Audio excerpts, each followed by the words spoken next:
Joining us to talk about the fight against the Taliban and other issues is the ambassador of Pakistan to Ankara, Tariq Azizuddin. Ambassador Azizuddin, who is a blood relative to the last Afghan king and a military hero in the Foreign Service for more than 20 years. He was kidnapped and held by the Taliban for 97 days in 2008, and he's also the former ambassador to Afghanistan. Mr. Ambassador, thank you for joining us. Thank you. Thank you for inviting me. As I mentioned earlier, you were kidnapped and held by the Taliban for 97 days. Can you tell us a little bit about that experience and why you think that they targeted you in particular?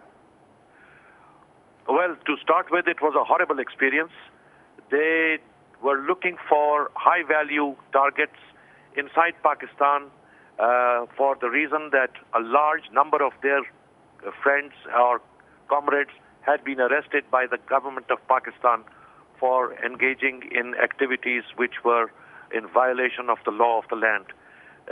In order to hope to secure the release of their comrades, they kidnapped me among other people and wanted to negotiate with the government to secure the release of their comrades.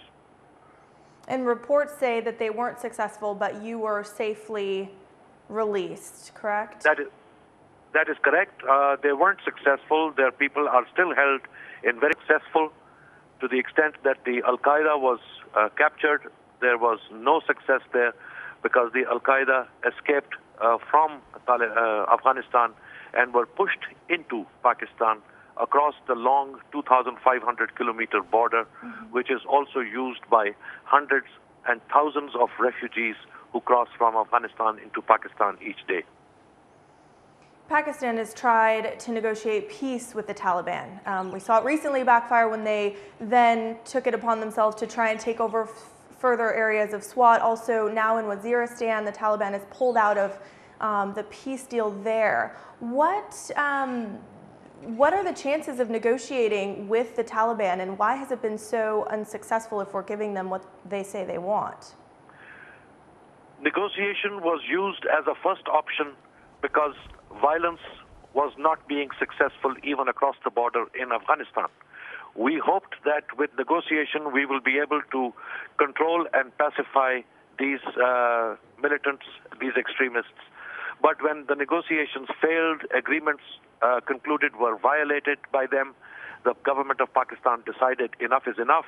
If the peaceful method is not acceptable to them, then they will be rooted out through the method that the government security forces know best. So if military is not working and negotiations aren't working, now we're launching further attacks against the Taliban. What are the chances of ridding them, and what more can the United States as well as other forces do in order to defeat them? No, I said the military option was not working in Afghanistan. Okay. But after having tried the peaceful method in Pakistan, we have instructed our security forces to take out the extremists and the militants, and the military option to take out the criminals has been working. It has been fairly successful in the area of Swat and Bunair, and the mopping up operations are continuing right now to pick out all the extremist leadership. And once that is done, at least Swat and Bunair and the Malakand division will be restored to peaceful conditions. Simultaneously, the government is also taking on the Taliban in South Waziristan and some in North Waziristan, because they are the ones who had supported and backed the militant and criminal elements in Swat and Bunair and Malakand, and therefore the government has to go to the real source of the problem. What have the implications been for the Pakistani people? Well, in a situation like this, the implications are never pleasant. The people of Swat and Bunair, who came in the crossfire between security forces and the criminal extremists, left their homes to get out of harm's way and were dislocated for some time and came and took to set up temporary home in the more peaceful areas surrounding the Swat and Bunair regions.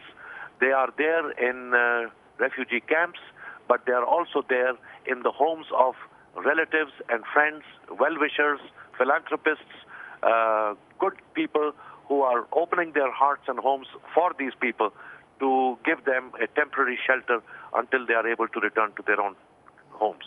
Well, it sounds like the Pakistanis are taking care of their own people the best that they can, and also we heard just a bit earlier that the government is reported they're going to be giving some money to these people. What has the rest of the world been doing to help with the internally displaced people in Pakistan? Looking after our own people is our own national responsibility. But we are not living in a vacuum. We are living in a region which is highly unstable and disturbed. And Pakistan has been suffering the fallout of events in Afghanistan over the last 30 years. So the Pakistan will, as a national responsibility, as a moral responsibility, look after its own people. But the enormity of the problem compels us to look at our friends for assistance in dealing with the internally displaced people until they are able to go back to their homes. The United Nations estimated an amount of $540 million US dollars to look after the internally displaced people. Some of our friends have come forth and contributed to this fund, but we have not yet reached that figure. Pakistan, using its own resources and help that has already come from overseas, is doing what it can to deal with these displaced people.